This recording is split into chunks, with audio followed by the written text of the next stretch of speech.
নমস্কার বন্ধুরা, আমি মানস বিশ্বাস, দ্য বং ইন্সপিরেশন ইউটিউব চ্যানেলে তোমাদের সবাইকে স্বাগত জানাই। আশা করি তোমরা সবাই সুস্থ আছো এবং ভালো আছো। তা তোমরা অনেকেই হয়তো ভাবো যে আমি অন্নপূর্ণা ভাণ্ডারের নিয়ে ভিডিও বানাচ্ছি বলে যারা সরকারি চাকরির প্রস্তুতি নিচ্ছ, যারা আমার সাবস্ক্রাইবার পুরনো, তাদের কথা আমি ভুলে যাব। সেটা একদমই না। তোমাদের সবার কথা আমার মনে আছে, সঠিক আপডেটের জন্য আমি ওয়েট করছিলাম। তা ভিডিওর টাইটেল এবং থাম্বনেল দেখে তোমরা বুঝতে পেরেছো আমি কোন বিষয়ে কথা বলবো। তা আজকে আমি তোমাদের কথা বলবো ওবিসি কেসটা নিয়ে। ওবিসি কেস, এটা কোন ওবিসি কেসটা নিয়ে? ওবিসি কেস এটাই, তোমরা ইতিমধ্যেই জানো যে বিধানসভায় আমাদের রাজ্যের যে নতুন সরকার তারা একটা বিল পাস করেছিল যে 17% ওবিসি রিজার্ভেশনটা থাকবে না, তোমার একটাই ওবিসি রিজার্ভেশন হবে, সেটা হচ্ছে কিন্তু 7% রিজার্ভেশন। এবং সেটা নিয়ে তোমরা দেখতে পেয়েছো বাজেটের দিন একটা ভাষণও দেওয়া হয়, এবং সেটার যে 100 পয়েন্ট রোস্টার বা প্রত্যেকটা রিক্রুটমেন্ট বেরোনোর তোমাদের আগে একটা 100 পয়েন্ট রোস্টার বেরোয়, সেখানে প্রত্যেকটা ক্যাটাগরি তোমাদের সংশ্লিষ্টভাবে দেওয়া থাকে এবং 100টা সিটের মধ্যে কে কতগুলো সিট নিয়ে থাকবে, কার কতগুলো রিজার্ভেশন আছে, সেটা কিন্তু প্রকাশিত হয়।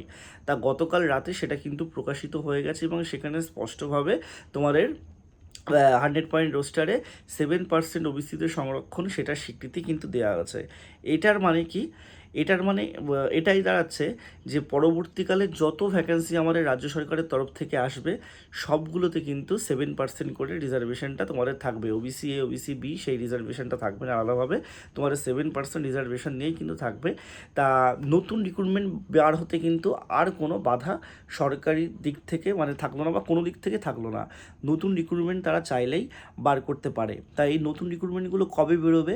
তা তোমাদের আমি আগেও বলেছি, তোমাদের আমি এখনও বলছি যে আগস্টের শেষের দিকে, নাহলে সেপ্টেম্বরের দিকে তোমাদের কিন্তু নতুন রিক্রুটমেন্ট বেরোবে। তোমরা ভালো করে প্রিপারেশন নাও, তোমাদের সমস্ত রিক্রুটমেন্ট কিন্তু সত্যি বেরোবে।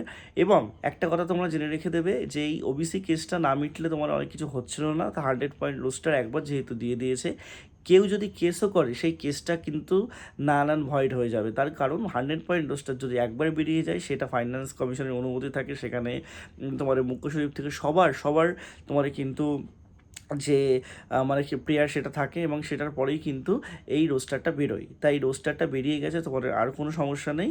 এবার তোমাদের নতুন ভ্যাকেন্সি আসবে। তা এই টাইমটায় যারা পড়াশোনা করছো না, সব থেকে বড় ভুল করছো।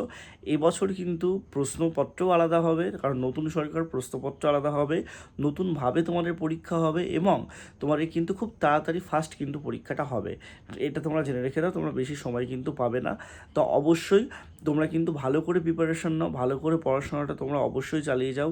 যারা আমার কাছে পার্সোনালি পড়তে চাও, নিচে ডিসক্রিপশন বক্সে আমার জেনারেল কম্বাইন্ড ব্যাচের ডিটেলস দেওয়া আছে, আমার ফোন নাম্বার দেওয়া আছে, আমাকে হোয়াটসঅ্যাপে মেসেজ তোমরা করতে পারো।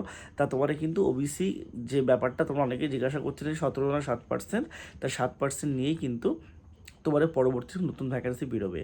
অনগোয়িং ভ্যাকেন্সিতে কী হবে? অনগোয়িং ভ্যাকেন্সিতে যেহেতু সেই সময় 17% ছিল, সেটা মেনেই হবে নাকি 7% মেনে হবে, সেটা নিয়ে সুপ্রিম কোর্টে কেস চলছে। সুপ্রিম কোর্টের শুনানি যেদিন আসবে, সেদিন অবশ্যই আমি তোমাদের ভিডিও বানিয়ে দেবো। সবাই সুস্থ থেকো, ভালো থেকো, অবশ্যই চ্যানেলটার সাথে যুক্ত থেকো, এবং তোমাদের জন্য, শুধু পড়াশোনার জন্য আমি একটা নতুন চ্যানেলও খুব তাড়াতাড়ি আনছি, তোমাদের সেগুলো আমি বলে দেবো। ধন্যবাদ।